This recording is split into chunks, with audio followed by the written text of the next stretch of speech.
नमस्कार मैन्युफैक्चरर्स, मैं चैतन्य business factory app से। मैं आशा करता हूं आप सब अभी सेहत में होंगे और आपकी फैमिली का भी ख्याल रख रहे होंगे। Welcome to business factory school. Thought process है इस चैनल का कि हम कैसे आपकी फैक्ट्री को स्मार्ट बनाएं, विच इज जल्दी जल्दी क्वालिटी प्रोडक्ट बना पाए आप हाईली कॉस्ट इफेक्टिव तरीके से with latest technology in place. This is the goal of business factory school. आज हम बात करने वाले ऐसी चीज पे विच इज एक कंप्लायंस आने वाला है in the manufacturing industry which is known as BIS, bureau of Indian standard. इसके लिए हमारे साथ बात करने के लिए हैं Rupesh ji. Rupesh is a subject matter expert of this कहते हैं ना topic, and he is going to help us solve all the questions in ways कि क्यों है, क्या कंप्लायंस है, इसका क्या फायदा है और इसकी क्या लास्ट डेट है, कैसे रजिस्टर करना है और अल्टीमेटली हमारी फैक्ट्री को और भारत सरकार इससे करना क्या चाहती है एंड इससे मैन्युफैक्चरिंग सेक्टर को क्या फायदा है, हम उस पर बात करना चाहेंगे। I like to welcome Rupesh. Hi Rupesh, कैसे हैं आप? नमस्ते चैतन्य जी, मैं बिल्कुल ठीक हूँ और आशा करता हूँ कि हमारे सारे मैन्युफैक्चर मित्र भी बिल्कुल सेफ एंड साउंड होंगे।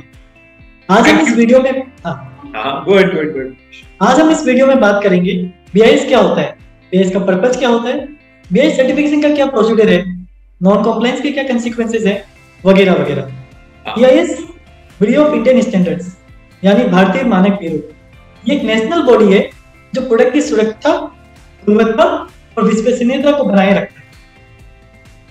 ओके, तो मैं ऐसे समझते हैं रुपेश जी, जैसे मैं एक मैन्युफैक्चरर हूं और मेरे एक सवाल है कि ये आपने बताया कि BIS है, लेकिन इसका अल्टीमेटली पर्पस क्या है? सरकार इसको क्यों लाना चाहती है? इससे क्या फायदा होने वाला है मेरे मैन्युफैक्चरर? सबसे इंपॉर्टेंट चीज देखिए, अगर BIS के उद्देश्य की बात की जाए तो BIS का मेजर रोल फैक्ट्रीज में बनने वाले प्रोडक्ट्स की क्वालिटी मॉनिटर करना। अच्छा, आप कह रहे हैं कि इससे हमारी क्वालिटी, मैन्युफैक्चरिंग की क्वालिटी स्टैंडर्डाइज हो सकती है? करेक्ट, एक तरह से क्वालिटी में एक स्टैंडर्डाइजेशन लाया जाएगा। अच्छा, ओके। ये कह सकते हैं कि BIS जो बॉडी है वो फैक्ट्रीज की एक तरह से सर्विलेंस करेगा। अच्छा, okay, fair enough. BIS closely related है कंज्यूमर प्रोटेक्शन से, कंज्यूमर इंटरेस्ट से। BIS सर्टिफिकेट मिलने के बाद फैक्ट्रीज अपनी आर्टिकल पे ISI स्टैंडर्ड का मार्का लगा सकते हैं, तो प्रोडक्ट की सेफ्टी, कंसिस्टेंसी, क्वालिटी, प्रोडक्टिविटी का सूचक है। तो ISI से आई थिंक तो एक कंज्यूमर का भी ट्रस्ट बढ़ता है। एक ISI मार्क देख के हमारे घर पे बोला जाता है ISI देखिए प्रोडक्ट, हीलो इलेक्ट्रॉनिक्स में तो बोला ही जाता है। अब ये बाकी प्रोडक्ट्स में भी लगने वाला है, कौन सी कितनी कैटेगरीज में लगने वाला है? देखिए, ISI का जो मार्का है, ISI के जो स्टैंडर्ड्स हैं, ये आज तक टोटल 361 प्रोडक्ट कैटेगरीज पे अप्लाई होता है। जैसे कि सीमेंट एक मेजर कैटेगरी है, इलेक्ट्रॉनिक प्रोडक्ट्स हो गए, बच्चों के खेलने के खिलौने हो गए, या फिर इस तरह के ग्लास से बना हुआ मटेरियल हो गया, स्टील और एल्यूमिनियम के बर्तन हो गए, तो इन सब पे लगता है। एंड फुटवेयर अभी रिसेंटली एडेड कैटेगरी है। अच्छा, तो जस्ट जानना चाहेंगे और मैन्युफैक्चरर्स के लिए फुटवेयर, अपैरल, एक्सेसरीज, इनमें से कौन सी मैन्युफैक्चरिंग पे ये कंपलसरी है और ये नॉन कंपलसरी है? मतलब ये फुटवेयर पे ये कंपलसरी है। फुटवेयर के लिए अभी 27 स्टैंडर्ड जारी किए गए थे 3 क्वालिटी कंट्रोल ऑर्डर में, बट अपैरल की कैटेगरी अभी BIS के परव्यू से बाहर है। ओके, ओके, और फेयर इनफ। इसका प्रोसेस क्या है रुपेश जी? मतलब थोड़ा सा समझाएंगे इसको कैसे, अगर हमारे मैन्युफैक्चरर्स दर्शक हैं जो देख रहे हैं इसको भी, इस वीडियो को, वो जानना चाहेंगे कि हम कैसे इनेबल हो एक BIS कंप्लायंट फैक्ट्री बने, वो कैसे बन सकते हैं? जरूर। देखिए, सबसे पहले मैं आपको ये बता दूं कि BIS ने फुटवेयर कैटेगरी में टोटल 27 स्टैंडर्ड जारी किए। अच्छा, फैक्ट्रीज को सबसे पहले ये पता करना होगा कि उनकी फैसिलिटी में बनने वाले प्रोडक्ट्स पे कौन सा स्टैंडर्ड लागू होता है। ओके, एक स्टैंडर्ड के लिए अलग से एप्लीकेशन करना होगा। क्या ये स्मॉल, मीडियम, आप ये कहना चाह रहे हैं कि ये स्मॉल, मीडियम, लार्ज सारी फैक्ट्रीज पे लगेगा फुटवेयर? सारी फैक्ट्रीज, चाहे आपकी स्मॉल हो, मीडियम हो, माइक्रो हो, लार्ज हो, हर तरह की फैक्ट्रीज, हर तरह की कैपेसिटी वाली फैक्ट्रीज पे स्टैंडर्ड लागू है और ये स्टैंडर्ड मैंडेटरी होगा। तो हम ये जैसे देख सकते हैं, हमारे दर्शक के लिए भी देख सकते हैं कि अपैरल पे ये इंपॉर्टेंट नहीं है BIS mark, whereas this is important for footwear factories right on that perspective, and all kind of footwear factories, small, medium, large, चाहे आपकी छोटी फैक्ट्री हो, बड़ी फैक्ट्री हो, मीडियम साइज फैक्ट्री हो, आप पे BIS इंपॉर्टेंट होगा, कंप्लायंट होगा। तो मुझे रुपेश जी ये जानना है कि इस प्रोसेस को तो समझ गए कि अब इससे अल्टीमेटली इसकी क्या कॉस्ट है, कैसे अप्लाई करना है, कोर्सेज पे आप अगर गाइड दे पाए। इतनी जी मैं कॉस्ट पे जाऊंगा, बट उससे पहले एक दो बातें और बताना चाहूंगा रजिस्ट्रेशन प्रोसेस के बारे में। हाँ, अगर किसी फैक्ट्री की एक से ज्यादा मैन्युफैक्चरिंग यूनिट है तो उसके लिए भी उन्हें सेपरेट एप्लीकेशन करना होगा। ओके। और रजिस्ट्रेशन के भी दो ऑप्शन है, नॉर्मल एंड सिंप्लीफाइड। जहां तक हमारी रिसर्च है फुटवेयर के आईएसआई स्टैंडर्ड्स की, फुटवेयर फैक्ट्रीज पे पहले ऑप्शन लागू होगा। और नॉर्मल वाला रजिस्ट्रेशन प्रोसेस काफी कॉम्प्लेक्स है, बट मैं आपको 4 सिंपल स्टेप में बताता हूँ। सबसे पहले इसकी एक ऑनलाइन पोर्टल है www.manakonline.com, वहां पे जाके एक ऑनलाइन एप्लीकेशन भरना होता है। ओके। जैसे ही आप एप्लीकेशन भरोगे उसके बाद आपको एक डेट मिलेगी। उस डेट पे बीआईएस के लोग आपके फैक्ट्री विजिट करेंगे, जिसे कहते हैं फैक्ट्री इंस्पेक्शन एंड ऑडिट। अच्छा, ऑडिट होगा। फिर वो उसका एक थर्ड स्टेप होता है, वो आपके फैक्ट्रीज पे आके सैंपल लेंगे और उस सैंपल की टेस्टिंग होगी बीआईएस के लैब में, बीआईएस अप्रूव्ड लैब में। तो ये बीआईएस टेस्टिंग जो है सैंपल्स की, थर्ड स्टेप हो गया। और चौथा स्टेप है, अगर आपकी सैंपल क्वालिफाई करते हैं टेस्ट को तो बीआईएस फिर आपको लाइसेंस देगी। अच्छा, ओके। तो आप ये बोल रहे हैं there are 4 steps to this कि आप रजिस्टर करें पहले, फिर आपके पास बीआईएस की टीम आएगी जो आपके प्रोडक्ट्स को कंप्लायंट देखेगी, एंड देन आपको आईएसआई मार्क मिल जाएगा जो कि आप अपने प्रोडक्ट्स पे लगा सकते हैं। एंड देन आपसे इससे आपका फायदा ये है कि आपकी मैन्युफैक्चरिंग और ब्रांड जो आप बना रहे हैं उसको एक क्वालिटी स्टैंडर्ड अप्रूवल मिल जाएगा सरकार से। देखिए, आईएसआई मार्क का लेने का सबसे बड़ा फायदा ये कि ये कंज्यूमर्स को एक तरह से कॉन्फिडेंस दिलाता है कि वो प्रोडक्ट को बिना डरे, बिना किसी झिझक के प्रोडक्ट का इस्तेमाल कर सकते हैं, क्योंकि वो एक ऐसी फैक्ट्री में बना है जो बीआईएस से अप्रूव्ड है, या यूं कहें कि बीआईएस के सर्विलेंस में है। बिल्कुल।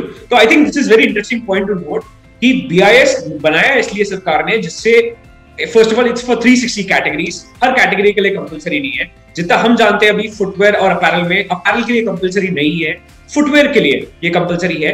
बट इससे फुटवेयर मैन्युफैक्चरर्स को क्या फायदा हो रहा है? Let's see.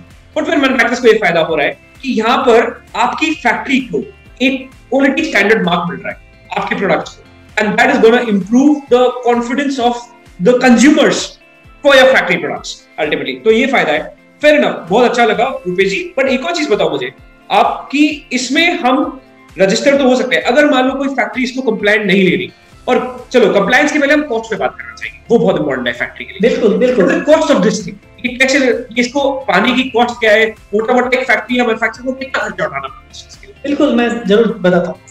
इसमें एक एप्लीकेशन फी लगती है जो कि 1000 रुपए है, ठीक है। फिर लाइसेंस फी डिपेंड करती है, जब आपको आपकी सैंपल टेस्टिंग हो गई उसके बाद बीआईएस आपको लाइसेंस देगी, तो लाइसेंस फी लगती है।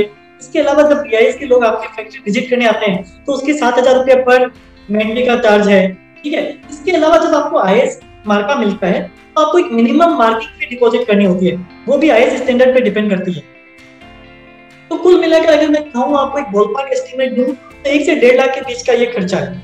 1 से 1.5 लाख का खर्चा है। बट ये क्या ये सिर्फ 1 से 1.5 लाख का जो आप बीआईएस का खर्चा बता रहे हैं, क्या ये सिर्फ एक यूनिट के लिए? बिकॉज आपने था अभी पहले हमने बताया था कि ये हर एक यूनिट के लिए अलग अलग बीआईएस लेना पड़ेगा। बिल्कुल, आपको हर स्टैंडर्ड हो सकते हैं, आपकी फैक्ट्री में बनने वाले प्रोडक्ट्स में 5 स्टैंडर्ड अप्लाई हो, आपकी एक ही फैक्ट्री हो, और आपकी फैक्ट्री में अलग अलग तरह के प्रोडक्ट्स बनते हो, हवाई चप्पल बनती हो, स्पोर्ट्स शूज बनते हो, ठीक है, लेदर के बने हुए प्रोडक्ट्स बनते हो, तो आपको अलग अलग स्टैंडर्ड पे लेने पड़ सकते हैं। और मैं जो ये कॉस्ट बता रहा हूँ ये पर स्टैंडर्ड का कॉस्ट है। ओके, तो आई थिंक हम इससे ये जान पा रहे हैं कि हमें हर एक फैक्ट्री और हर एक स्टैंडर्ड के लिए डिफरेंट बीआईएस मार्क्स लेने पड़ेंगे। पर बीआईएस मार्क्स की कॉस्ट बॉल पार्क 1 लाख रुपए से 1.5 लाख रुपए के बीच में है। Am I correct, रुपेश जी? बिल्कुल बिल्कुल सही। इंटरेस्टिंग।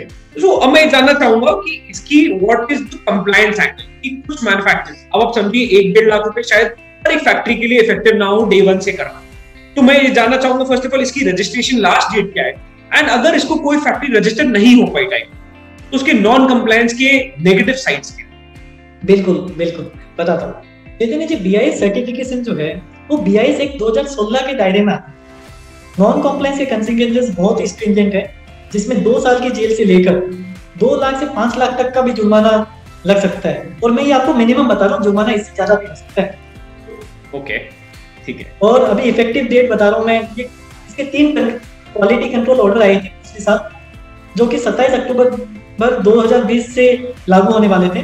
सरकार ने इसको कोरोना के कारण डिफर कर दिया था, और इसकी लेटेस्ट इफेक्टिव डेट है 1 जुलाई 2021। और आपको ये भी बता देता हूँ मैं यहाँ पे कि बीआईएस सर्टिफिकेशन के पूरे प्रोसीजर में 45 दिन तक का समय लग सकता है। ओके, तो इसकी लास्ट डेट ऑफ रजिस्ट्रेशन है 1 जुलाई, am I correct? 1 July 2021 and इसमें रजिस्टर होने के 45 डेज का टाइम लगता है रजिस्टर होने के लिए। तो इनफैक्ट आपको क्या लगता है कुछ मतलब जस्ट फ्रॉम क्यूरियस पर्सपेक्टिव कि अभी कोविड चल रहा है, हमारे मैन्युफैक्चरर्स भी कितना सब अपनी सेहत का ख्याल रख रहे हैं राइट नाउ, बिजनेस भी डाउन है, do you think this can अभी थोड़ा सा आगे खींचेगा ये? हाँ देखिए चैतन्य जी, मुझे ऐसा लगता है कि काफी कॉम्प्लेक्स प्रोसेस है बीआईएस का रजिस्टर करवाना, और इस वीडियो के माध्यम से मेरा सरकार से भी यही अनुरोध रहेगा कि कोरोना की इस मुश्किल घड़ी में ये ऐसे कॉम्प्लायंस को इनडेफिनेटली डिफर किया जाए।